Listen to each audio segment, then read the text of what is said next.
தாம்பரம் வழியாக செல்லும் ரயில்களின் எண்ணிக்கை அதிகரித்துள்ள நிலையில் அதற்கேற்ப நடைமேடைகளின் எண்ணிக்கையை உயர்த்தும் விதமாக 12வது தண்டவாள வழித்தடம் அமைக்கும் பணி துரிதகதியில் நடைபெற்று வருகிறது. இதன் மூலம் தாம்பரம் செங்கல்பட்டு இடையே இயக்கப்படும் புறநகர் ரயில் சேவையின் எண்ணிக்கை அதிகரிக்கப்படலாம் என்று எதிர்பார்க்கப்படுகிறது.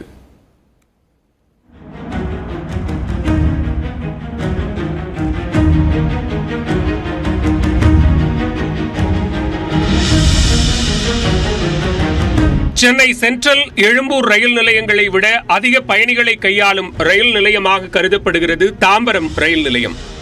சென்னை புறநகர் ரயில்கள் மட்டுமின்றி பல எக்ஸ்பிரஸ் ரயில்களும் தாம்பரம் வழியாகவே பயணிக்கின்றன. இதன் காரணமாக தினசரி 2 லட்சம் பயணிகள் வரை தாம்பரம் ரயில் நிலையத்தை பயன்படுத்துகின்றனர். செங்கல்பட்டு செல்லும் பயணிகள் நலன் கருதி சென்னை கடற்கரையில் இருந்து தாம்பரம் வழியாக செங்கல்பட்டுக்கு புறநகர் மின்சார ரயில்கள் அதிக அளவில் இயக்கப்படுகின்றன.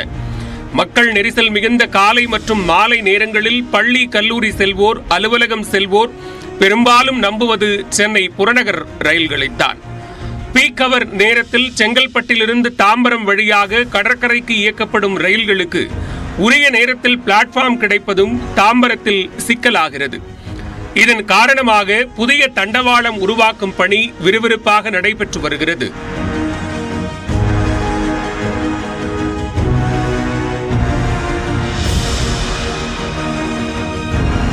இந்த பணிகளை ஆகஸ்ட் 18ஆம் தேதிக்குள் முடிக்க இலக்கு நிர்ணயித்த ரயில்வே அதற்காக சென்னை கடற்கரையிலிருந்து தாம்பரம் வரை இயக்கப்படும் 55 புறநகர் ரயில்களின் சேவையை நிறுத்த தெற்கு ரயில்வே முடிவு செய்தது.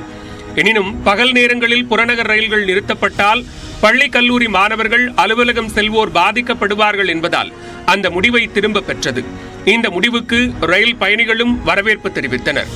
ஒரு சடனாக 55 ட்ரெயின் கேன்சலுங்கிறது ஒரு பெரிய ஷாக் தான். ஏன்னா பீக் ஹவர்ஸில் பார்க்கும்போது குறைஞ்சது ஒரு ட்ரிப்புக்கு தாம்பரம் டு பீச் மட்டுமே ஒரு 1200 பீப்புள்ஸ் ட்ராவல் பண்ணுறாங்க. ஸோ அந்த வகையில் நீங்கள் 55 ட்ரெயின் ஸ்டாப் பண்ணி யோசிச்சு பாருங்களா. அதுக்கு காம்பன்சேஷன் நம்ம பஸ்ஸெல்லாம் வேணால் எவ்வளோ பஸ் நம்மளால் விட முடியும். ஸோ அது ரொம்ப கஷ்டமான விஷயம். ஆனால் அதை கன்சிடர் பண்ணி திரும்ப பப்ளிக் ரிக்வஸ்ட் கொடுத்த பிறகு அதை கேன்சல் பண்ணிடுறோம். நாங்கள் திரும்ப ட்ரெயினை ஆப்ரேட் பண்ணுறோம். நைட்டு மட்டும் ஒர்க்கை நாங்கள் கண்டினியூ பண்ணிக்கிறோம்னு சொல்லியிருக்காங்க. அது நிச்சயமாக வரவேற்கத்தக்கது. மக்கள் சார்பாக அதை நன்றியை தெரிவிச்சுக்கிறோம். ஆனால் அதே டைம் அது எவ்வளோ சீக்கிரம் முடியும், ஒரு டெட்லைனு இந்த டேட் வரைக்கும் இது இருக்கும், அதுக்கப்புறம் திரும்ப நார்மல்சிக்கு எப்போ வரும்னு சொன்னாங்கன்னா கண்டிப்பாக அது பெஸ்ட்டாக இருக்கும். இதனிடையே தாம்பரம் ரயில் நிலையத்தில் அமைக்கப்பட்டு வரும் 12வது தண்டவாள வழித்தட பணிகளை ஆகஸ்ட் 18ஆம் தேதிக்குள் நிறைவு செய்ய தெற்கு ரயில்வே துரிதகதியில் செயல்பட்டு வருகிறது. இந்த பணிகள் முழுமையடையும் பட்சத்தில் தாம்பரம், செங்கல்பட்டு இடையிலான மின்சார ரயில்கள் எண்ணிக்கையை அதிகரிக்கவும் தெற்கு ரயில்வே திட்டமிட்டுள்ளதாக தெரிகிறது. எனவே தாம்பரத்தில் உள்ள 6 பிளாட்பாரங்கள் சென்னை புறநகர் மின்சார ரயில்கள் மற்றும் எக்ஸ்பிரஸ் ரயில்கள் நின்று செல்ல பயன்படுத்தப்படுகின்றன. மீதமுள்ள 5 பிளாட்பாரங்கள் பிற ரயில்கள் மற்றும் சரக்கு ரயில்களை கையாள பயன்படுத்தப்படுகின்றன. அந்த வகையில் கூடுதலாக ஒரு பிளாட்பாரம் கிடைப்பதால் தாம்பரம் ரயில் நிலையம் வந்து செல்லும் ரயில்களின் எண்ணிக்கையை அதிகரிக்க முடியும் என ரயில்வே அதிகாரிகள் நம்பிக்கை தெரிவித்துள்ளனர்.